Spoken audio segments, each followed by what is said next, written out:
Elmarie from Worcester, Western Cape, South Africa.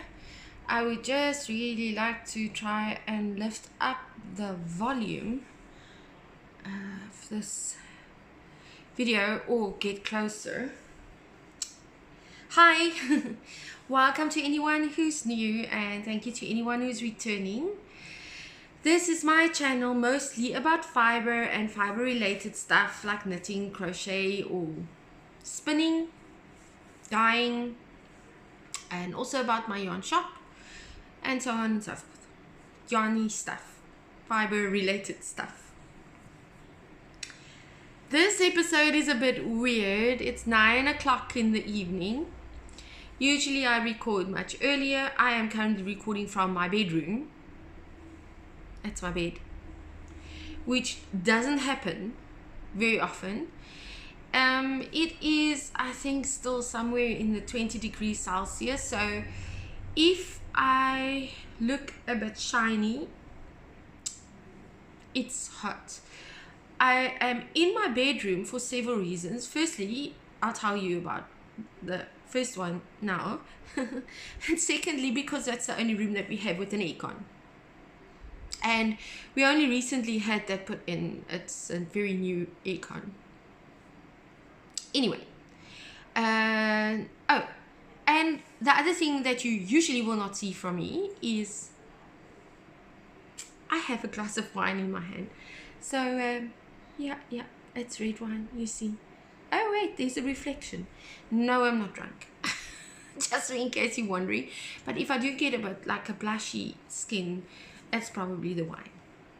And it's a very special one. We got this as a gift from Springfield, the Springfield sellers, and they have amazing wines. I absolutely love their wine. Most of them are still done in the old-fashioned way, so I'm gonna look a bit weird now, but I have to actually lean on something here. I'm sitting on my bed. So most of them are still made in the very much old-fashioned way. They've got a white wine called Light from Stone, and this one is the something berry one. Got really nice wines, so I can highly recommend it. If you come past Worcester and you go to Robertson, Springfield is on the Bonnevale Road to between Robertson and Bonnevale, so that's where the sellers are. As I said, I can really recommend the wine.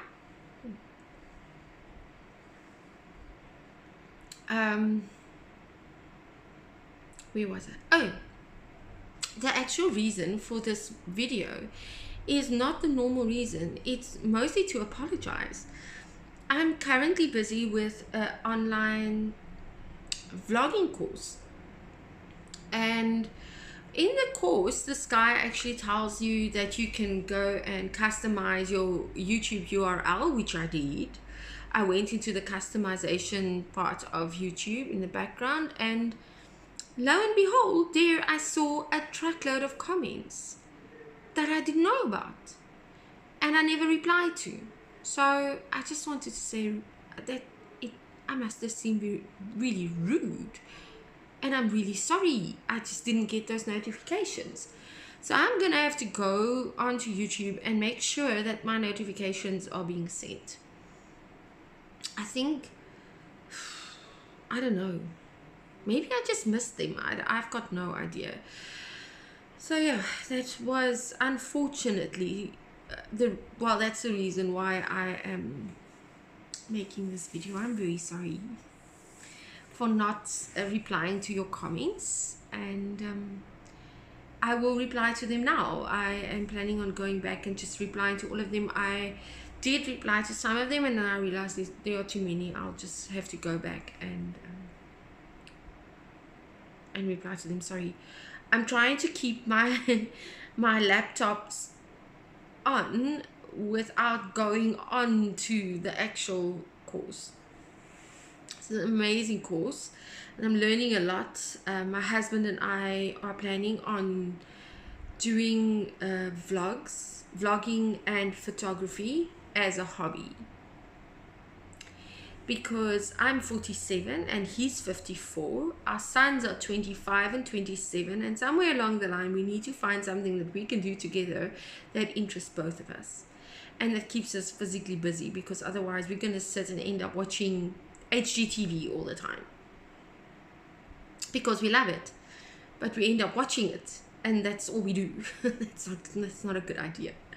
So yes, that is the plan, and that's why I'm doing the course about vlogging, and I think he's going to do a course about photography, figuring out the Canon. Sorry guys, my hair is in my face. Other than that, what I've been up to is dyeing. I've been dyeing a lot. I've been dyeing mostly fibre. I'll show you what I've done so far. No, actually, I'll be doing a completely separate video about this, about my actual work, probably about tomorrow-ish. Any day, just not a Monday.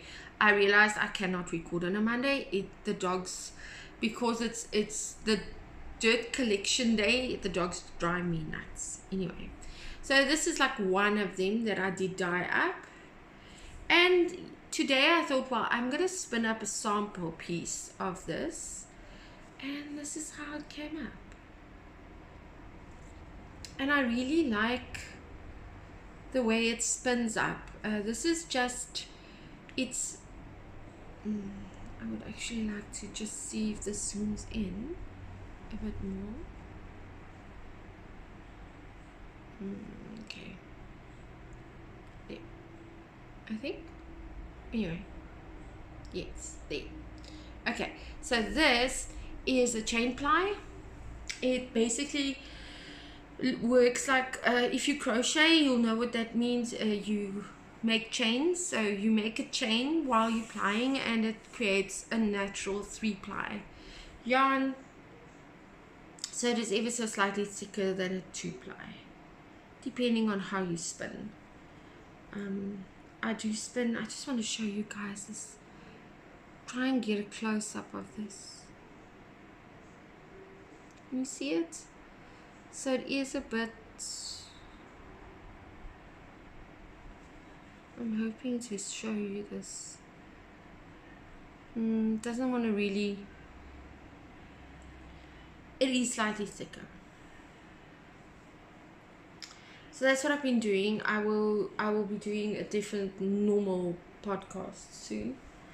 Then I have a little stoopy project. Now my stoopy project is, if you don't know what a stoopy is, well, you should know what a stoopy is. It's like my stoop, and it's outside, and I've got these camping chairs, and one of them has like a cup holder, and this is sitting in the cup holder. This is Moya Caress. I can't remember the color, but for the proper episode I'll tell you the color. And I'm just busy with this. So I've got quite a few balls of Moya Caress lying around, and I like the texture of Moya Caress. It's a slightly thicker one than the GK, so I'm using a 5.5 millimeter crochet hook. This is Knit Pro, I don't know if it's the swing, no, it's not the swing, this Addy is a swing, I can't remember the name now, but it's the one with all the different color handles that's color coordinated according to the size. I sell them and I can't remember the name, but I like this crochet hook, really I do. So that's what I've been doing, just that's my stupid project, and that is really just to try and create a throw. My house is a bit fall is the Afrikaans word I'm thinking about, you know, bland.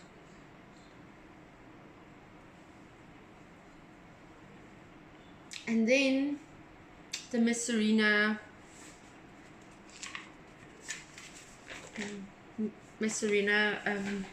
sweater by Caitlin Hunter.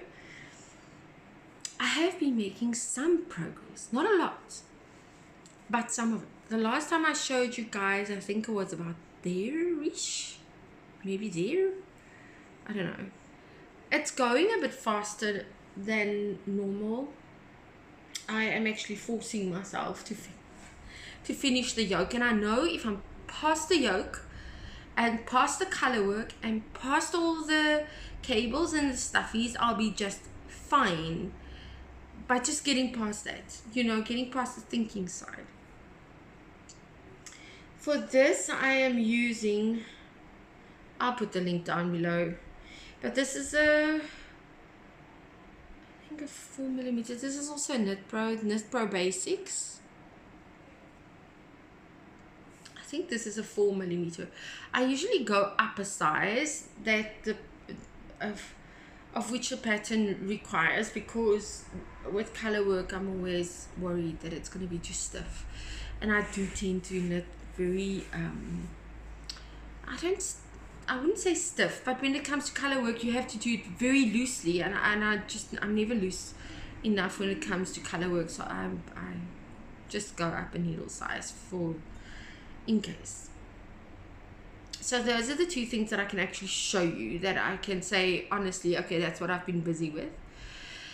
Yeah, as far as dyeing and spinning is concerned, I had a commission for alpaca yarn, but I think I'm gonna send it back. It's too time consuming, and although I really want to finish the work, it's just taking up so much of my time.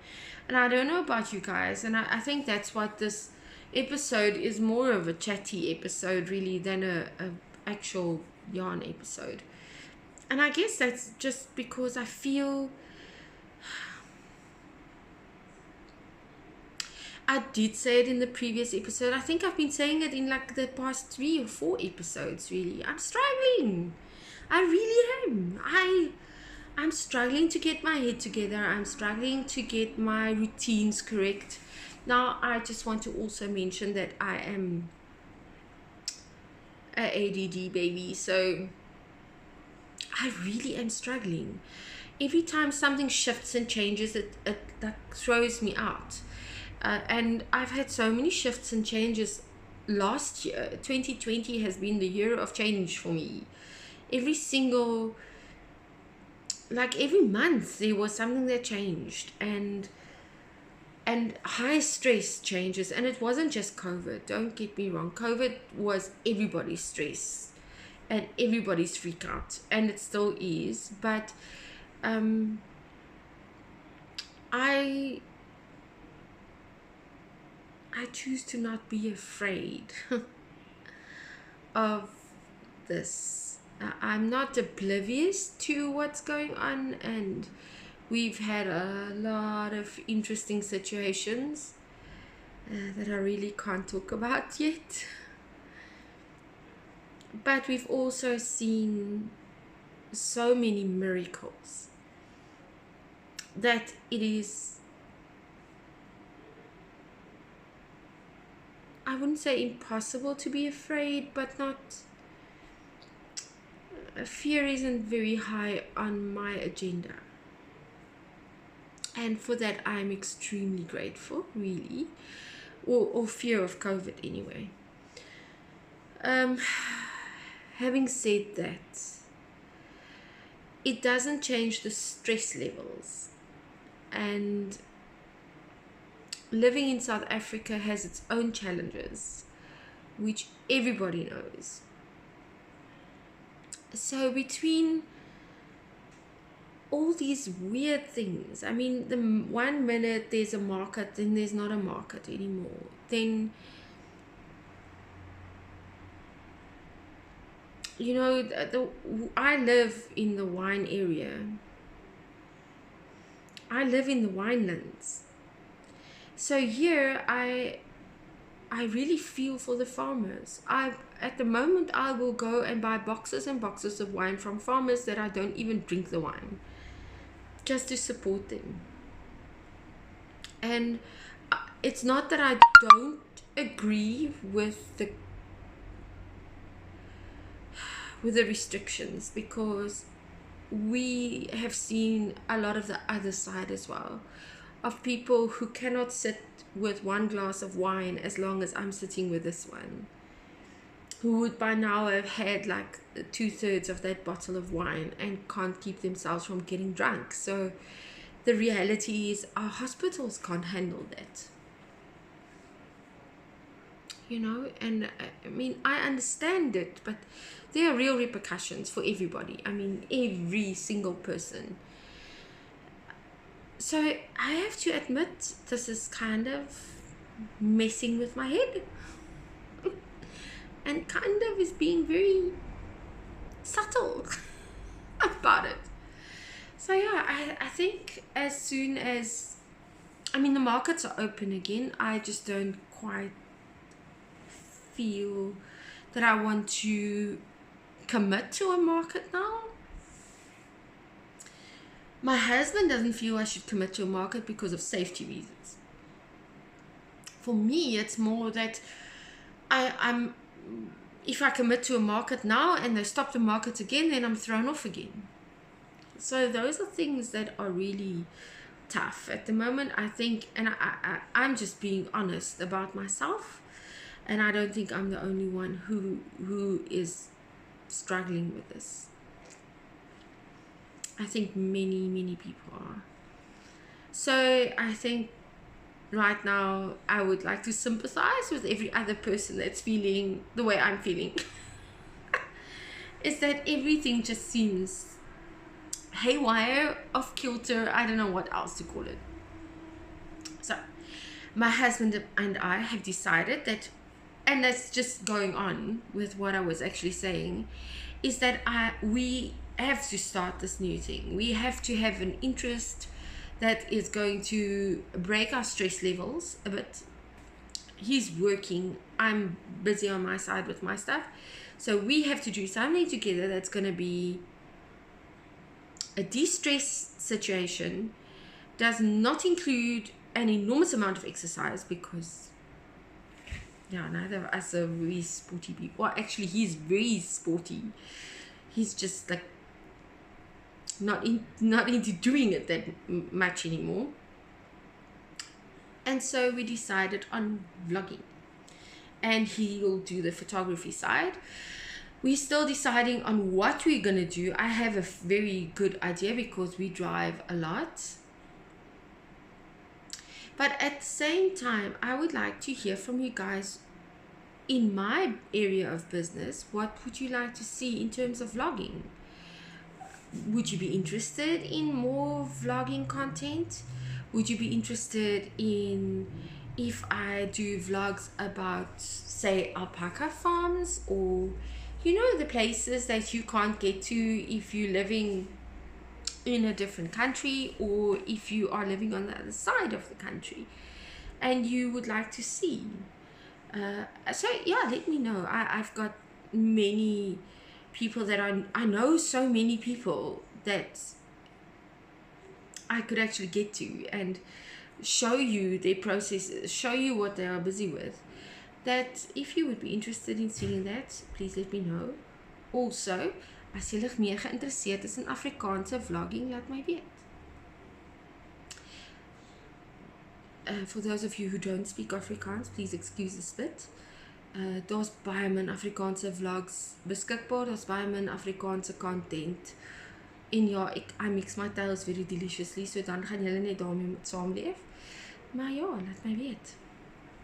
Ek is definitief bilingual en ek kan nogal maklik Afrikaans doen. Ek kan ook baie gemaklik Engels doen, so ek meng die twee tale redelik goed. Die rede daarachter, the reason behind that, is that we had English neighbors. I was 3 when we moved in there. Her mom wanted her to learn Afrikaans and she wanted me to learn English. So we would have to swap languages from day to day when I was there over holidays. My parents were both working. And then she would say that we needed to just sort of swap languages. Needless to say, she never wanted to, and I did. So I learned English from the age of 3, English is just another language for me. So yeah, let me know. Just hang on. Okay, I'm back. So if you want to see more Afrikaans content, I'm saying this in English. As jy meer Afrikaanse content wil sien, sê my.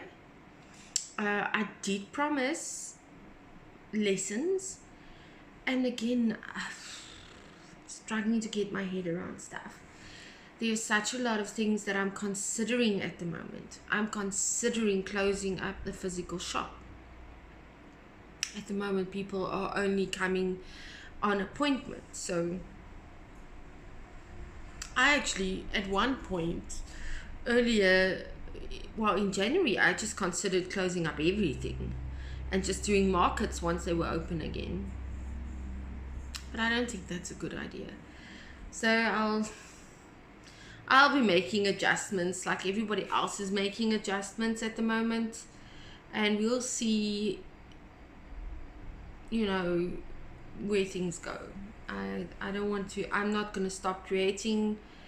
I started painting again just to get my creativeness going. So I'll probably have a different YouTube channel for my art. All sorts of stuff happening. And again, I know I'm not alone in this. I know many of you, people who aren't watching this, are struggling far more than me. And I am blessed in so many ways. Firstly, I'm never alone. My husband and I actually had this chat, and sorry, this is like going completely off topic, but we had this chat and we said, you know, both of us are Christ followers. I'm sometimes a bit scared to say I'm a Christian. But if we didn't have that foundation, I would have struggled. And even more. But also we have each other, and we have a family, and you know, we are blessed. And I know that there are people out there who are alone and feeling completely, I don't know. Before I start crying again, like I did before, on topics like this, I think honestly I feel for everybody out there at the moment. I know people are suffering, and I wish I could take away all of your pain and all of your hurts, but that's life. And yeah, with God's grace and mercy, we'll just get through it. And if you need a prayer, just WhatsApp me and I'll pray for you. If that is what you need. If you need a ball of yarn, let me know and I'll sell it to you. If that's what you need. Just saying. If you need like a yarn spinning tutorial, not the other spinning tutorial, I don't do that. I don't climb on a bicycle and spin around. Doesn't work for me. But a yarn spinning tutorial, I'll do that. But yeah, whatever at the moment makes people feel a bit more stable. If I can help you in any way, just let me know. Okay, so I am gonna love you and leave you. I'm gonna finish my vlogging course. I don't think I'm gonna finish it tonight. It's very interesting, and I'll probably have to re-listen it so that it sort of sinks in. I did mention I'm an ADD baby, didn't I? Yes. One of the things with ADD that people don't know, or most people don't know, is that people with ADD or ADHD, which by the way, I hate that label, but unfortunately, if you don't explain that's what you're talking about, people don't really know. But one of the things with people with ADD is that most of the time they are right brainers, so they are very creative, or they tend to be really creative, but also their short-term memory isn't very good, but their long-term memory is better than the standard version of person out there. So if I constantly repeat and repeat and repeat, then I remember things, and then they don't go, you know, flying around. But if I don't, then it's like, you know, gone. So I usually just repeat stuff until I know it's part of my long-term memory, and then I can move on. And that repetition was something I actually learned when I homeschooled my children. And I didn't know anything about that, but I learned it there. And I digress again. It is like 9:30 in the evening, guys. I'm supposed to go to bed. So I'll talk to you again another day. Probably tomorrow or the day after tomorrow, which will then be Friday. Yeah, and the first vlogging video will hopefully come very soon. I am really excited about it, and my husband and I will just have to talk about where we're going and what we are doing, and that will probably be a completely different YouTube channel. I'm excited about it. Okay, bye guys. If I can switch it off.